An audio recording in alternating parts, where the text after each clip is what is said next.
The version 1.67 update is somewhat cursed.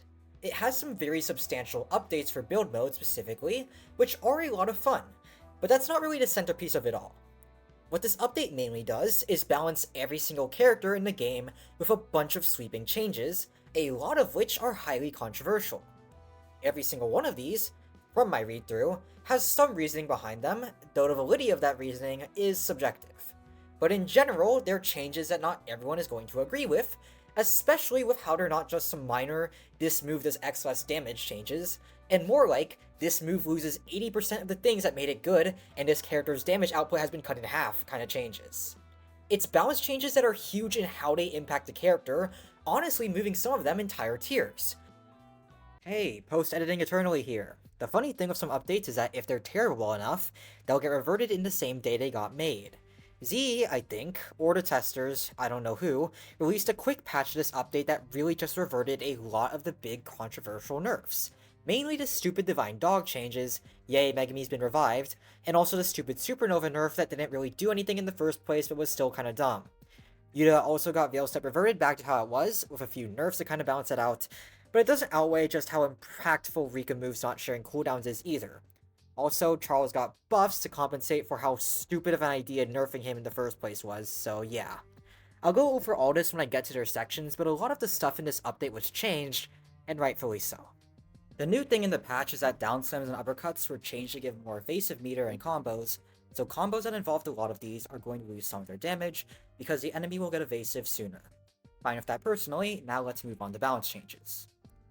The first Naoya changes are simple.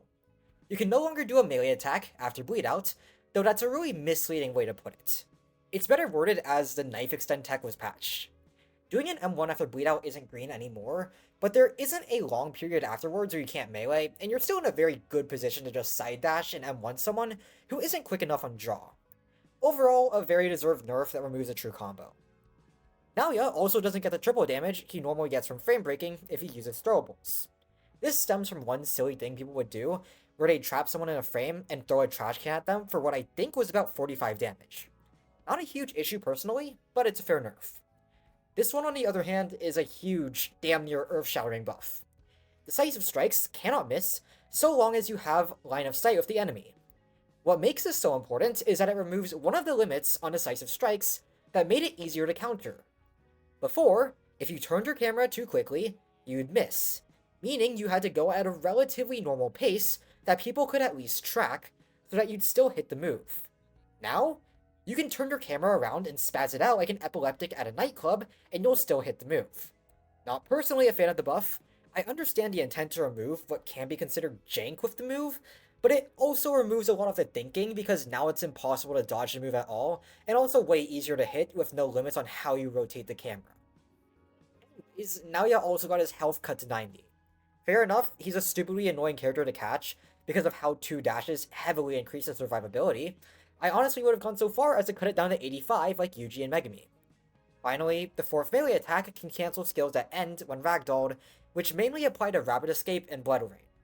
It's a deserved change, and I wouldn't call it a buff so much as a fix for an oversight. In the Hotfix, Decisive Strike's finisher now makes you invincible as well. Again, this is more just a fix to an oversight, not really a buff.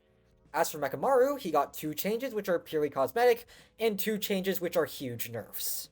The first is the changed block effect. Mechamaru now grows spikes out of his arms when he's blocking. There's also a burn finisher to Ultra Cannon, which looks pretty cool, but the big things are that the M1 extend from Puppet Barrage was removed. Before, if only one of the puppets from Puppet Barrage hit, then it would grab the opponent and stun them for a very long time, which lets you get a whole M1 combo in. That no longer happens. If one puppet hits, it just dies, it seems. They also decrease the ragdoll time on Puppet Barrage Kickup, which does seem to make a Downslam not necessarily true, though still quite reliable, but especially makes something like Ultra Cannon Beam no longer true at all. Overall, some huge nerfs to Puppet Barrage, especially with the removal of the M1 extend, and it's very deserved, because the entire thing was stupid. As for Yuta, he got buffs and nerfs. The major nerfs are that he got damage nerfs across the board, but to compensate for this, his Rika moves don't share cooldowns anymore, effectively giving him 8 moves that he can use separately, rather than 5 with one having 4 variants. It's an insanely huge buff if you're good at the game, and can make Yuta's kit work, Overall a nerf if you are a brain-dead buffoon who used him because he was one of the easiest and most forgiving characters in the game. Veil Step was previously reworked, but that got reverted and instead just replaced by hard nerfs, mainly that you don't get to use the use twice variant if you get blocked. Not that this is going to matter that much for any high-level play. The dive damage also got reduced, again, standard damage nerf, and a cooldown increase which is actually quite substantial. Fair nerfs I'd say, with a decent counter buff. It rewards more skillful play, but makes him worse as a generic stat stick M1 merchant. I had a really long script written that was ranting about how awful and stupid the Megumi changes were, but all that had to go out the window with Z's hotfix because all his nerfs honestly got reverted. All of the substantial ones, anyways. There's some that are still here, mainly a Toad normal damage nerf and reduced ragdoll duration on Nue that hurts his consistency with Nue follow-ups a lot. But the actual nerfs that caused him to be gutted, mainly Divine Dogs getting the old Yeller treatment, were reverted. If you don't already know what was so bad about the previous update, they made Divine Dogs not do stun if the user got hit or was in any kind of stun, including your own stun from stuff like Toad. Surprisingly, they also added back the Downslams of Doom, though those changes were made so poorly in the first place that they didn't even work, so nothing that big happened in that regard.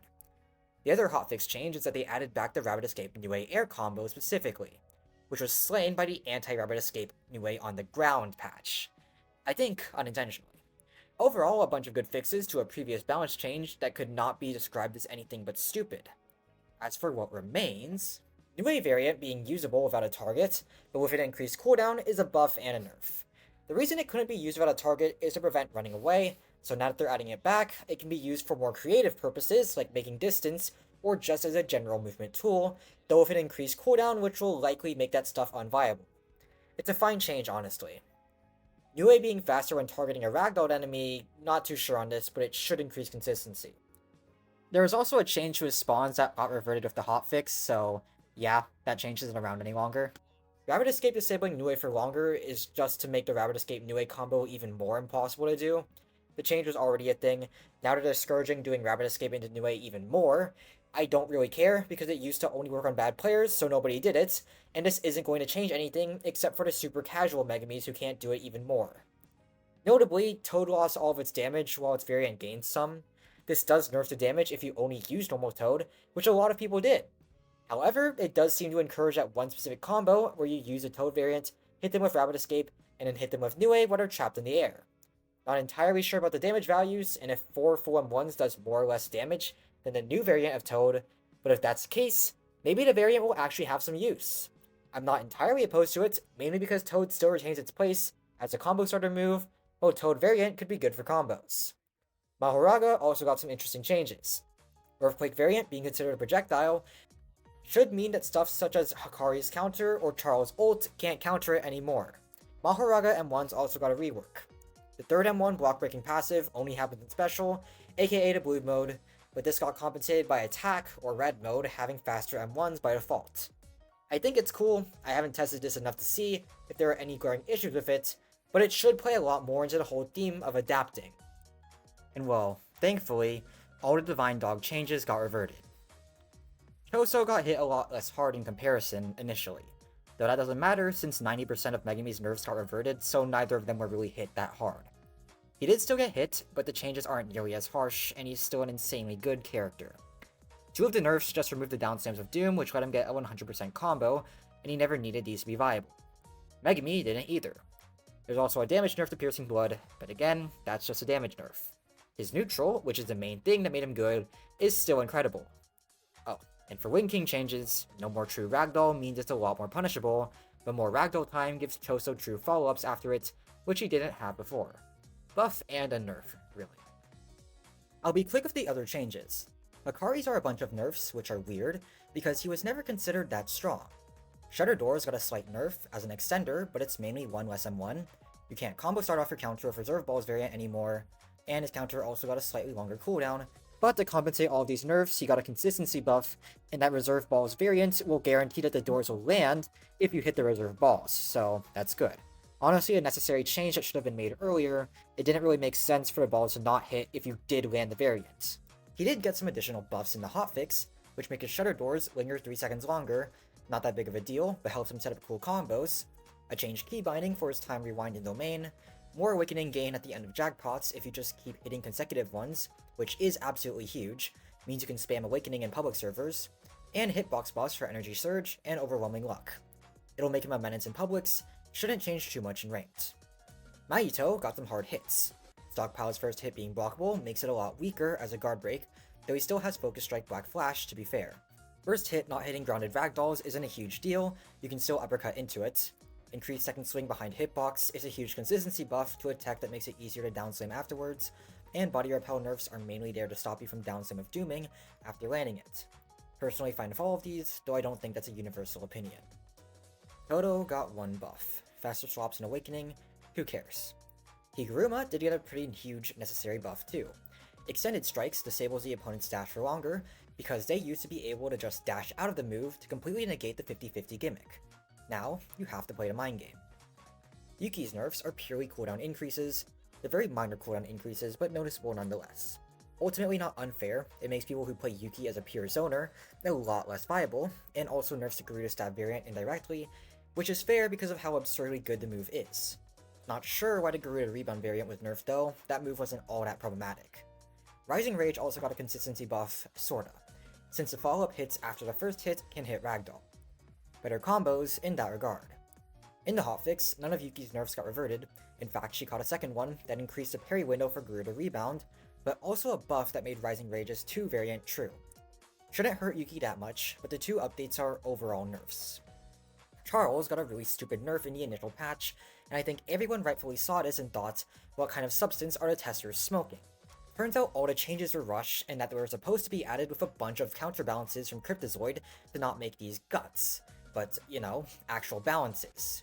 Charles' stupid nerf was making Shut Up a move that you could evasive out of. It's still around, hurts his combo consistency a lot, and yeah, ouch. The animation is also faster after it hits, which is a bit of a nerf in the sense that it makes it harder to stall your combos for a specific cooldown, but I don't mind a change like that since nobody likes waiting in long move animations. He did get some good buffs though. Aerial Shut Up now kind of works like a counter in that it combo starts on attacking players.